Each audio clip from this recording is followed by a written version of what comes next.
Siap bersalam. Assalamualaikum warahmatullahi wabarakatuh.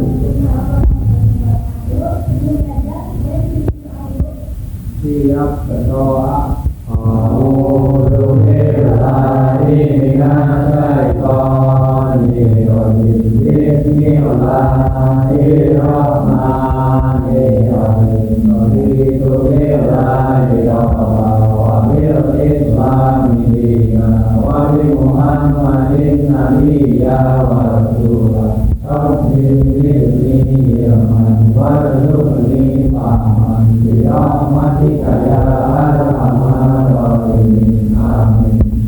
Ya Allah. Merah.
Ciri-ciri teks anekdot bersifat sindiran atau kritik sosial, lucu dan mengandung humor, dan tokohnya bisa nyata atau fiktif.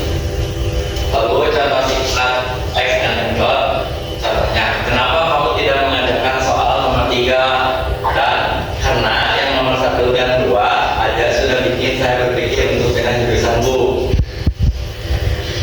Struktur teks anekdot, pertama ada abstrak atau pembukaan yang menunjukkan awal cerita, terus reaksi, respon terhadap masalah, terus krisis, masalah unik atau lucu mulai muncul, terus ada orientasi, penjelasan latar belakang kejadian, yang terakhir ada kona penutup cerita yang memberikan kesan. Lalu kaidah pembahasan yang menggunakan kalimat langsung, kata kerja aksi, konjungsi waktu, dan kalimat retoris. Tugas ini untuk tugas mandirinya dari teks anekdot tadi ya. Boleh dibacakan tugasnya apa? Tugas mandirinya buatan teks anekdot pendek bertema kehidupan sekolah dengan struktur yang lengkap dan unsur humor. Lalu Si teks anekdot itu lucu, tapi juga bisa menyampaikan pesan, bisa digunakan untuk mengkritik hal-hal di sekitar kita. Sekian dari kami, apakah ada yang bertanya? ada yang ingin ditanyakan mengenai materi teks anekdot? Boleh. Dari kelompok siapa? Boleh perkenalkan dulu ya. Oke, sebelumnya perkenalkan nama saya Zulia. Saya ingin bertanya, mengapa teks anekdot tidak bisa disamakan begitu saja dengan teks umum atau cerita lucu biasa? Dan jelaskan perbedaan utamanya berdasarkan tujuan dan ciri-cirinya. Oke, ditampung dulu. Ada yang ingin bertanya lagi nggak dari kelompok lain? Boleh perkenalan. Oke, Davina dari kelompok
Jadi perbedaan utamanya terletak pada esensi dan tujuannya.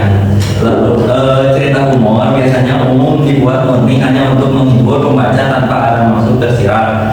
Jadi sementara itu teks anekdot memiliki fungsi sosial lebih mendalam, yaitu menyampaikan kritik atau sindiran terhadap suatu fenomena sosial atau tokoh tertentu. Jadi dalam teks anekdot, kelucuan atau humor berfungsi sebagai bungkus agar kritik yang disampaikan terasa lebih menggelitik dan mengajak pembaca berpikir bukan sekedar tertawa. Oke, paham? Wow. Boleh? Next. Siapa yang mau menjawab pertanyaan yang kedua?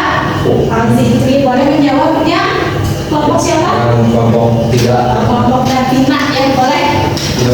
Soalnya Apa tadi? Berdasarkan bagian redaksi materi disebutkan bahwa teks anekdot bisa digunakan untuk mengkritik hal-hal di sekitar kita jika kita diminta membuat teks anekdot bertema kehidupan di sekolah, fenomena apa saja di sekolah yang saat ini menarik dan relevan untuk dijadikan bahan kritik sosial. Nah, jadi jawabannya tuh fenomena di sekolah yang relevan untuk dikritik lewat teks anekdot antara lain ketergantungan siswa pada AI atau ChatGPT saat mengerjakan tugas, harga makanan kantin yang mahal tetapi porsinya semakin sedikit, terus sistem zonasi sekolah yang kadang memicu kebingungan bagi orang tua murid. Terus yang terakhir ada kontras antara siswa yang belajar kelas demi nilai yang dalam fenomena atau titik absen atau mengontek massal. Oke, paham? Paham. Oke, yang terakhir siapa?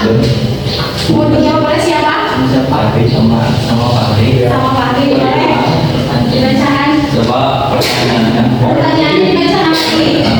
Salah satu kaidah pembahasan teks anekdot adalah menggunakan kalimat retoris. Apa yang dimaksud dengan kalimat retoris dan solusinya di dalam teks anekdot?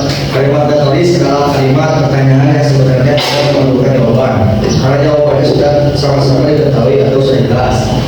Dalam teks anekdot, kalimat retoris berfungsi untuk mengubah kesadaran pembaca, menegaskan suatu sindiran atau memancing pembaca agar berpikir secara kritis mengenai fenomena sosial yang sedang dibahas. Oke,